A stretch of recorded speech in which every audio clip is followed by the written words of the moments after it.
Good afternoon, everyone. Ross Guenther, Acting Deputy Commissioner, Specialist Operations, Victoria Police. I'd like to make some commentary today in relation to the issue that's been in the media over the last 24 hours relating to some of our speed cameras in the network.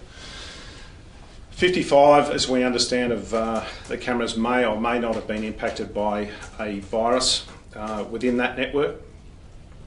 Those cameras sit over a number of locations, predominantly in the inner city area of Melbourne, but there are a couple of country locations.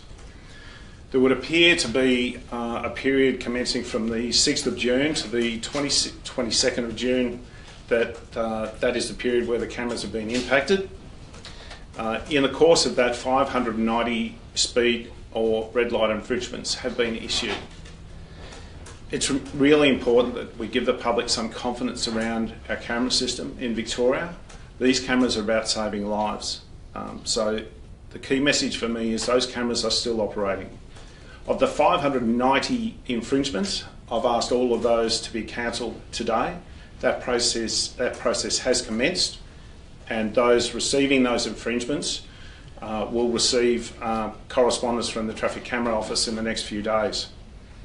Importantly, only 3 of those resulted in loss of licence infringements. They're small by number, and we have actually identified that group. As I said, the cameras continue to operate, and there have been a number of other fines issued, not issued, but identified by the cameras. Those fines have all been quarantined and will continue to be quarantined until Monday. It's also important to point out that on Monday at 10 o'clock there'll be a meeting between the Assistant Commissioner of Road Policing, the Traffic Camera Commissioner and the Sheriff, Brendan Facey, to conduct an inquiry or commence an inquiry into the issues surrounding these cameras. In the meantime, again, the cameras continue to operate. We don't wish to alarm people in relation to the fines, but they will receive correspondence providing them with advice that those matters will be withdrawn for the time being. I'm happy to take any questions. Deputy Commissioner, why did you decide that the right action to take was to cancel those fines? I cancelled the fines because I think it's important the public has confidence in the system, 100% confidence in the system. So until I'm satisfied from the meetings next week that that's actually the case, I think the public would expect that those fines are withdrawn.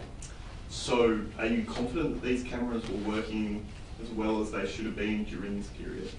My advice is that during the period the cameras were operating correctly and that they are not impacted by the virus.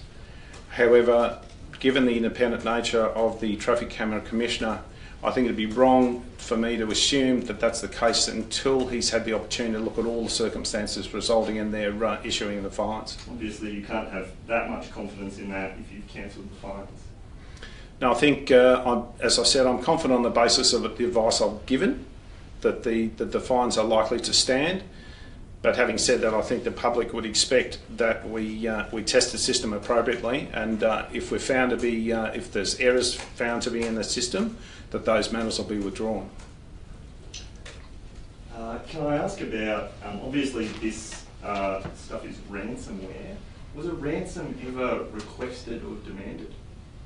I'm not aware of any demands being made in relation to the componentry that's caused the issue with the cameras.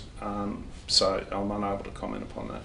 Right. And I suppose this must make you look at the state's information security, information technology security. Does it worry you?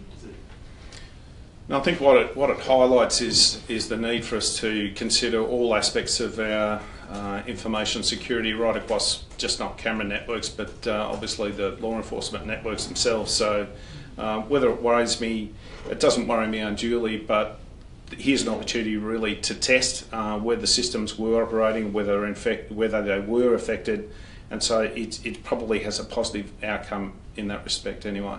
When did Victoria Police first become aware of the WannaCry infection? So we were made aware yesterday.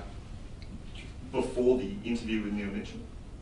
I'm not aware of the exact timing, but would have been about probably about the same time that the Police Minister was made aware.